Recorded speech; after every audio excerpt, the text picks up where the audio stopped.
So Dave, tell me, how would you describe leadership? Well, Scott, I would first ask probably what isn't leadership? Really, there's so many things that are wrapped around leadership. And to me, being a leader means kind of flipping the org chart. You know, when you're with a team, probably when you're first there, and so you're new there, I think one of the most important things that you can do is have a conversation with the team about, you know, who's here and who does what. You write it out on a piece of paper. I've done this a few times, that's why I'm explaining it this way. And then you flip it around. And they're like, well, why did you do that? But it goes this way, and you know, we do this for you, and these people do this for us, and it all rolls up to you. I said, well, I understand what you're saying, and I understand as well what you're thinking, but I don't think it's actually quite like that. And I want you guys to think about how I can help you guys do what you guys do best. And that to me is leadership. Okay, so what do you think the difference between leadership and management is? Well, I do. I'm actually pretty opinionated on the difference of what those two are. I think that, well, let's start with management first. So I think management tends to be, frankly, this is my opinion again, very centered on the office. You know, I think these are folks that are in the office, the door is usually closed, which means it's not free to open at any moment for any reason. I think these are people in generally that are really focused on, the process, the numbers, and the results at the end of the day, and not always the gray that's in the middle. I think management tends to focus on the black and the white, not the gray. Therefore, leadership is the gray. When you know about the people that work for you, and when I say you know about them, I mean you know what their dreams are. And vice versa, they know what your dreams are. Why you're here, what's your purpose? Why are you doing this? Why do you stay with us? When you know those things about the people that you work with, and again, they don't necessarily work for you, they work beside you. I think it's a healthy way to look at things. So when a leader makes those kinds of statements and asks those kinds of questions, then you get a whole different kind of person that shows up for work. And I think that is the difference between leadership and management. Gray, black and white. So what kind of leader are you? You know, I'm a leader that focuses on the people first.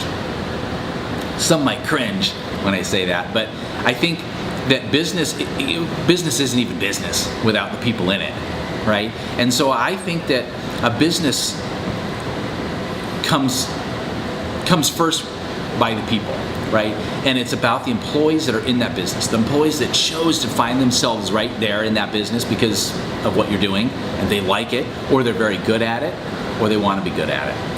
And so when you have happy employees, that creates happy customers, happy clients. How does that happen?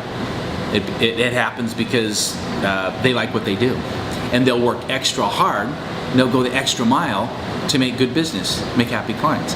And when you have that, you have a happy business at the end of the day. So who's your role model? Who do you look up to? Who do you see as that epitome of leadership? I have one person that stands atop all the rest, Scott, and that one person is Dr. Cedric Bryant. He's a gentleman that I had previously read all the books on. I had followed his career, articles, speaking, and one day, he showed up to a business that I was managing, but I didn't know what he looked like. I really didn't know what he looked like. I just read a lot, and he showed up he was the guest of a member of my business, and I about dropped everything I was holding when I realized who it was. So anyway, I welcomed him in, and then as he left, I made sure to make a little bit more contact with him, walked him to the door, and I said, listen, if there is any way that you have opportunities in your business, I want you to strongly consider giving me a call, because there was nothing more important to me than working for a gentleman like you. And so 6 months later, I was working for him. And we today he's still my mentor. So that is a gentleman that has served me in so many ways. He taught me how to communicate via writing. He also taught me to communicate in listening. He's a gentleman that would give you his time, but it was focused time. It wasn't a half an hour to talk about anything. It was 5 minutes to talk about something that was really important. And he would put down his pen, he would shut his computer, he would shut the door if necessary, and he would completely listen to you. Cool. So last question. What advice would you give somebody just entering into a leadership role? I would tell that person just entering a leadership role to pay attention to the people on day one. To start asking questions so you can get to know these people right away. This is a relationship we're building here, and it's a long-term relationship. If I was to use the analogy of a golf game, right? It's good to have a good putting game, which is what they call a short game, and then of course, can you drive the ball? Well, in business and as a leader, I think all that matters really is the long game. This is going to be a relationship that lasts for a long, long time. And if you focus on the short game, which in the game of golf is very important, but in the game of business, to me, a short game is all about transactions.